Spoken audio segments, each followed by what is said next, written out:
Alhamdulillahirrabbilalamin. Alhamdulillah. Pertama-tama mari kita curah limpahkan dulu syukur kepada Allah Subhanahu wa taala, terutama terhadap nikmat-nikmat yang tak pernah henti-hentinya sampai kepada kita semua. Yang paling utamanya adalah nikmat iman. Karena tanpa nikmat iman ini kita tidak akan bisa mengenal Allah, dan bagi diri pribadi nikmat tidak mengenal Allah itu merupakan malapetaka yang besar. Mari kita curah limpahkan juga salawat serta salam kepada baginda Nabi Muhammad Sallallahu Alaihi Wasallam, pada sahabat-sahabatnya, para tabiin, dan mudah-mudahan sampai kepada kita semua. Seperti biasa,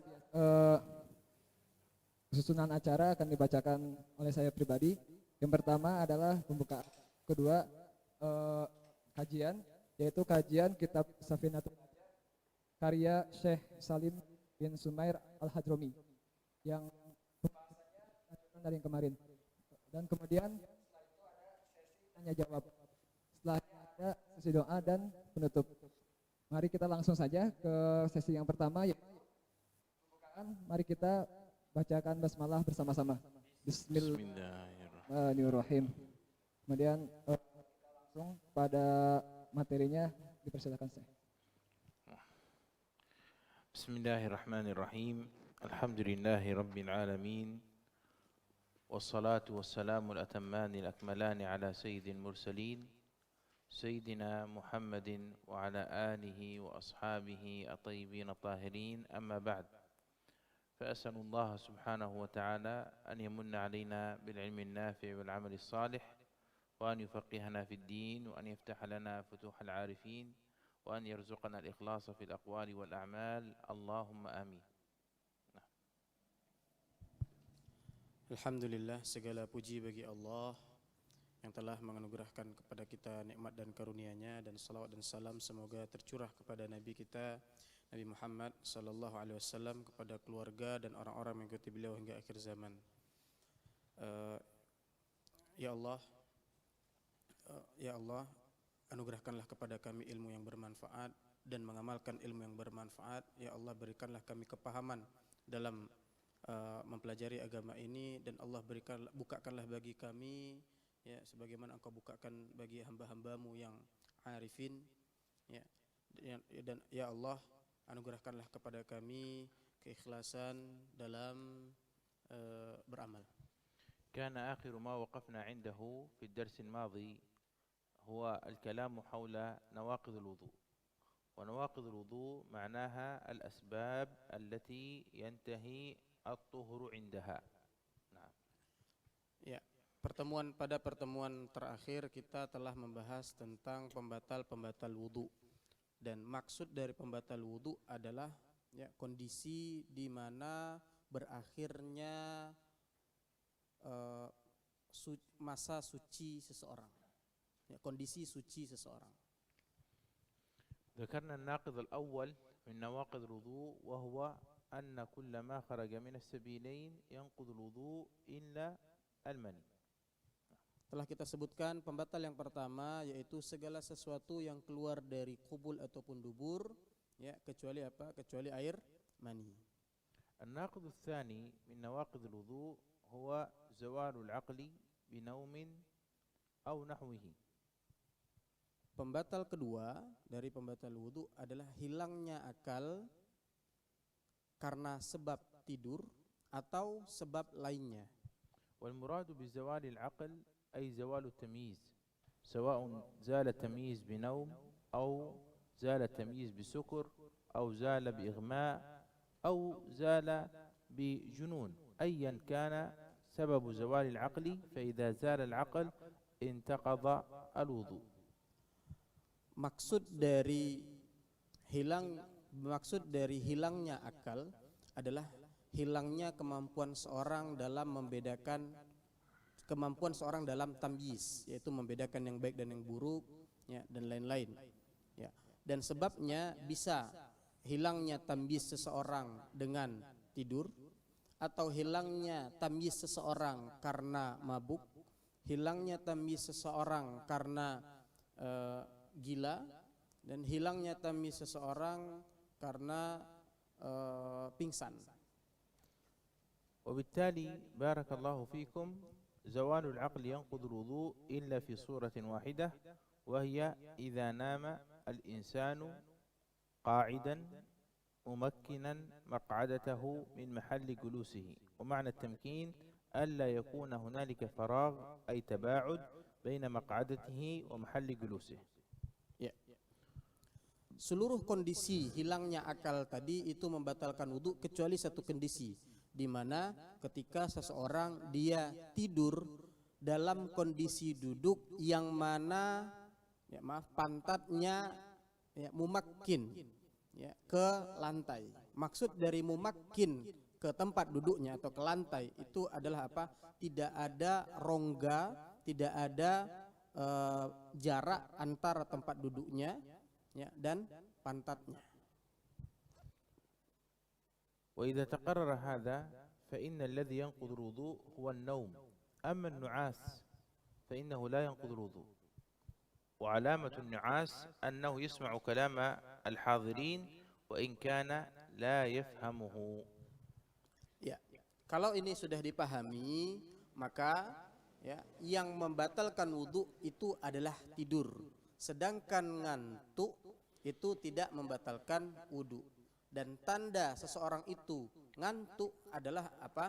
Dia mendengar perkataan orang sekelilingnya meskipun dia tidak memahaminya. والناقض الثالث من نواقض الوضوء التقاء بشرتي رجل وامرأة كبيرين أجنبيين. التقاء أي بلا حائل، ومعنى بشرتي البشرة هي الجلد بين رجل وامرأة. نعم. Ya.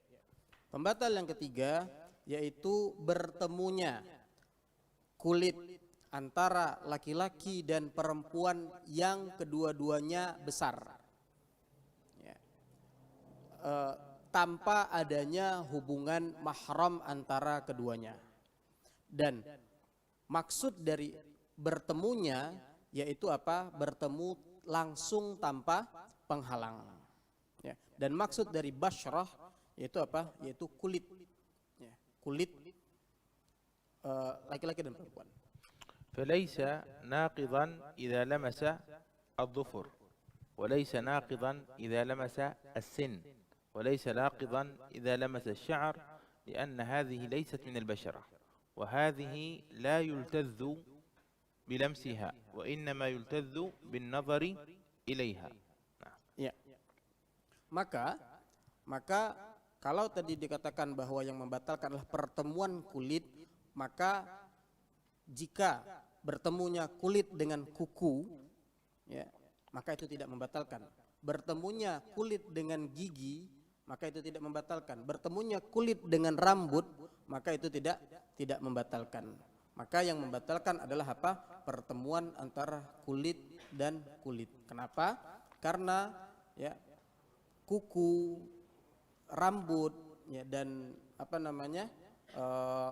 gigi tadi ketika bertemu itu tidak menghasilkan kenikmatan. Namun hal-hal tadi menghasilkan kenikmatan apabila dilihat.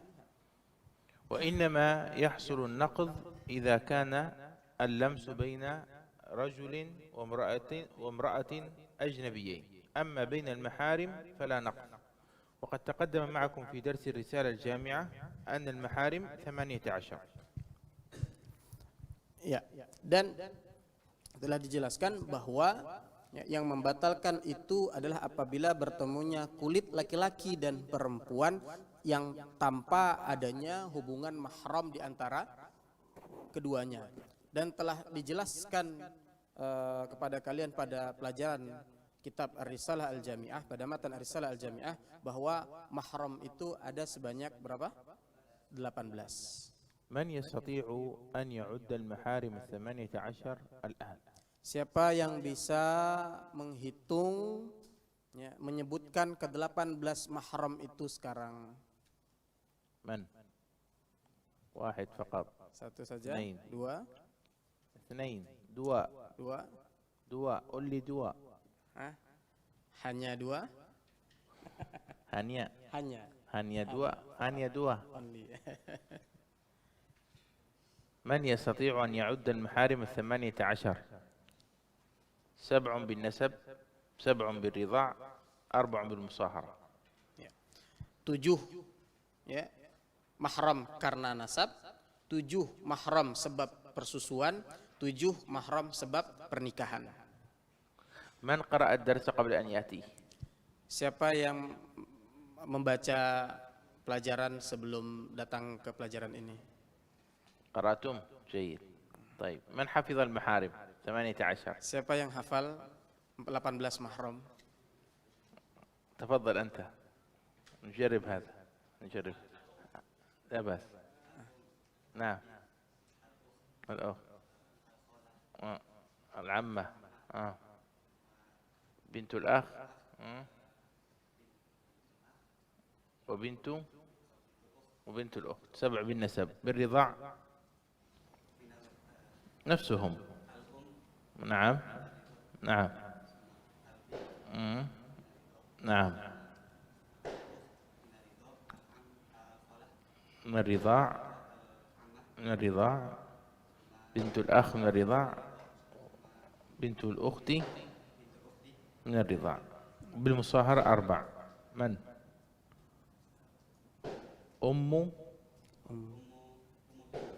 أم الزوجة وبنت الزوجة، أم الزوجة وبنت الزوجة، أم الزوجة وبنت الزوجة.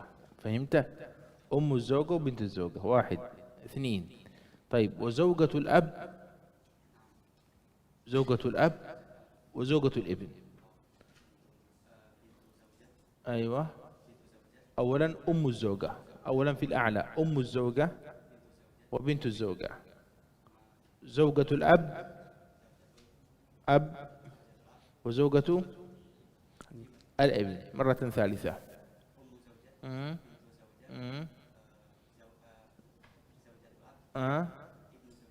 زوجة الأب زوجة الأب وزوجة من؟ الابن. وزوجة الأب وزوجة الابن، زوجة الأب والابن. هيا أنا سأقولها ثم أنت. أم الزوجة وبنت الزوجة وزوجة الأب وزوجة الابن. هيا تفضل. أيوة. الابن. فهمته؟ جيد. نعم نعم ترجمها. 7 dengan apa? Dengan sebab nasab. Yang pertama apa? Ibu. Kemudian yang kedua anak perempuan. Ya, yang ketiga saudara perempuan. Yang keempat bibi, ya, ammah yaitu saudara perempuan ayah. Ya, kemudian ya khalah yaitu saudara perempuan ibu. Terus ya apa? Bintul akh, anak perempuan saudara laki-laki, dan bintul ukh, anak perempuan saudara perempuan. Oke, itu 7 dengan nasab. 7 dengan sebab persusuan. Siapa? Ibu susu, ya. Ibu sepersusuan, ya. Kemudian siapa? Anaknya ibu sepersusuan, saudara sepersusuan berarti, ya. Kemudian siapa?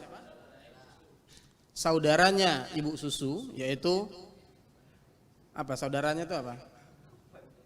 Ya, berarti apa? Saudarinya ibu susu itu apa?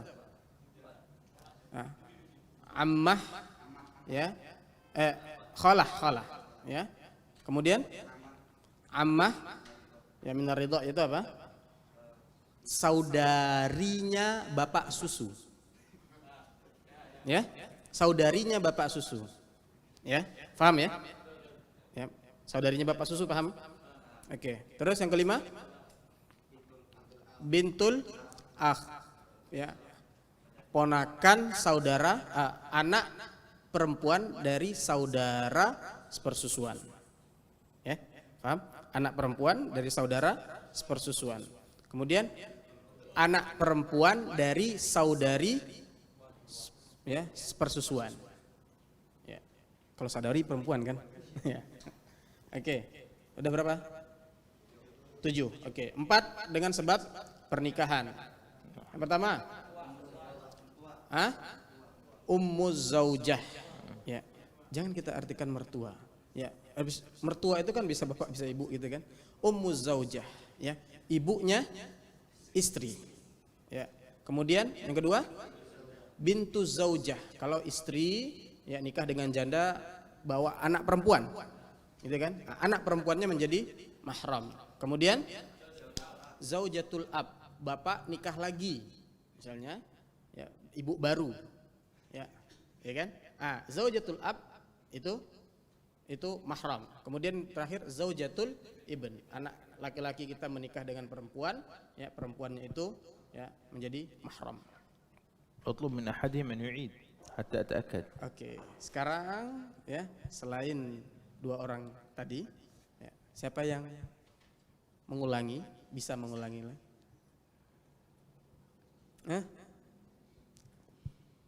من يعيد؟ Siapa? Atau kita tunjuk? من؟ Siapa? Antum ya? Oke. Ya antum. Ya.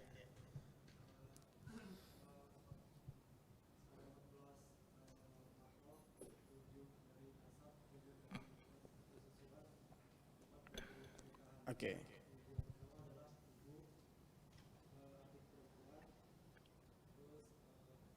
Kakak perempuan enggak? Saudari perempuan, saudari gitu aja ya.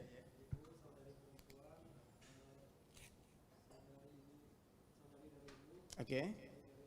Oke.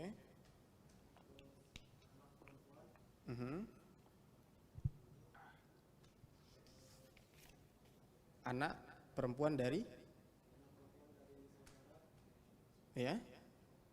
Anak perempuan dari saudari. Oke, 7.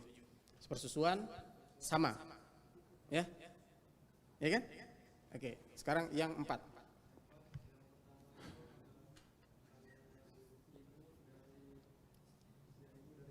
Oke.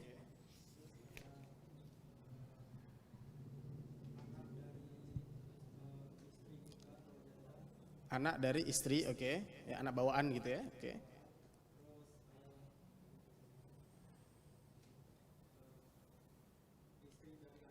Istri dari ayah yang bukan ibu gitu ya. Oke. Istri dari anak laki-laki kita. أحسنتم. Tamam. إذن هذه نواقض الوضوء انتهينا منها. بعد ذلك قال رحمه الله تعالى: فصل: من انتقض وضوءه حرم عليه 4 أشياء. هذا ما أخذنا هذا. الرابع: مس قبل الآدمي أو حلقة دبره بباطن الراحة أو بطون الأصابع. قال النبي صلى الله عليه وسلم: من مس فرجه فليتوضأ. ومس الفرج ينقض الوضوء إذا كان بباطن الراحة أو كان ببطون الأصابع. أما لو حصل المس بظهر الكف أو بحرف الكف أو برؤوس الأصابع فإنه لا ينقض الوضوء. Ya. Pembatal yang keempat yaitu apa? Menyentuh kubul, yaitu kemaluan manusia, atau halaqatu dubur. Halaqah dubur itu lubang pantat, lubang anus. Ya. Lubang anus dengan apa? Menyentuhnya dengan batnur rahah. Batnur rahah itu ya. Atau dengan butunil asabi. Ini butunil asabi. Ya. Kalau bahasa kita dengan telapak tangan. Ya. Maka ya, tidak membatalkan wudhu apabila menyentuhnya dengan punggung tangan atau menyentuhnya dengan pinggir jari, ya, atau menyentuhnya dengan ujung jari. Maka ini semua tidak membatalkan wudhu. Yang membatalkan wudhu adalah ya, menyentuhnya dengan telapak tangan. واضح هذا؟ إذا تقرر هذا بارك الله فيكم فإن الإنسان إذا مس فرج نفسه انتقض وضوءه. كذلك إذا مس فرج غيره كأم مست فرج صغيرها فإن وضوءها ينتقض وهنا ينتقض وضوء الماس فقط دون الممسوس. Nah. Ya. Kalau hal ini sudah dipahami, maka ya, wudu seseorang akan batal meskipun dia menyentuh ya, kemaluan sendiri. Ya, menyentuh kemaluan ataupun menyentuh kemaluan orang lain. Maknanya apabila misalnya seorang ibu ya, menyentuh atau mungkin nyebokin anaknya, maka dengan seorang ibu menyebokin anaknya tadi dan menyentuh kemaluan anaknya tadi, maka apa? Maka dengan itu batal wudu ibunya. Ya. Perhatikan, yang batal adalah wudu yang menyentuh, ya. Subjek. Adapun objek yang disentuh tidak batal. ثم قال رحمه الله تعالى فصل من انتقض وضوءه حرم عليه 4 أشياء. سيذكر الآن الأشياء التي تحرم على المحدث حدثا أصغر. Ya. Kemudian ya, Syekh Salim bin Sumair Al-Hadrami menyebutkan tentang apa? Barang siapa yang batal wudunya, maka dilarang baginya empat perkara. Nah, jadi di sini Syekh akan menyebutkan ya, larangan-larangan bagi orang yang berhadas kecil. أول هذه الأشياء الصلاة فتحرم الصلاة فرضا ونفلا وتحرم صلاة الجنازة وتحرم سجدة التلاوة وسجدة الشكر وتحرم خطبة الجمعة على المحدث حدثا أصغر. Ya. Yang pertama adalah apa? Terlarangnya dalam artian tidak boleh melakukan salat. Ya. Maka tidak boleh melakukan salat apapun itu bentuk salatnya. Maka seseorang yang batal, orang yang berhadas kecil atau orang yang batal wudunya, maka tidak boleh baginya salat. Ya, begitu juga tidak boleh salat jenazah. Juga tidak boleh baginya sujud tilawah, tidak boleh juga baginya sujud syukur, ya, tidak boleh juga baginya menjadi khatib Jumat karena khatib Jumat disyaratkan bersuci atau taharah dari hadas kecil. وإذا أحدث خطيب الجمعة في أثناء الخطبة فإنه إذا استخلف شخصا يكمل الخطبة فإن الخطبة تصح وإذا ذهب يتوضأ ثم عاد فيلزمه استئناف أي إعادة الخطبة من أولها. Ya. Apabila seorang khatib di tengah khutbah, seorang khatib Jumat ketika khutbah batal wudunya, maka ya, apabila ketika dia batal dia menunjuk salah seorang untuk menggantikan dan melanjutkan khutbah, maka khutbah Jumatnya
kecil atau orang yang batal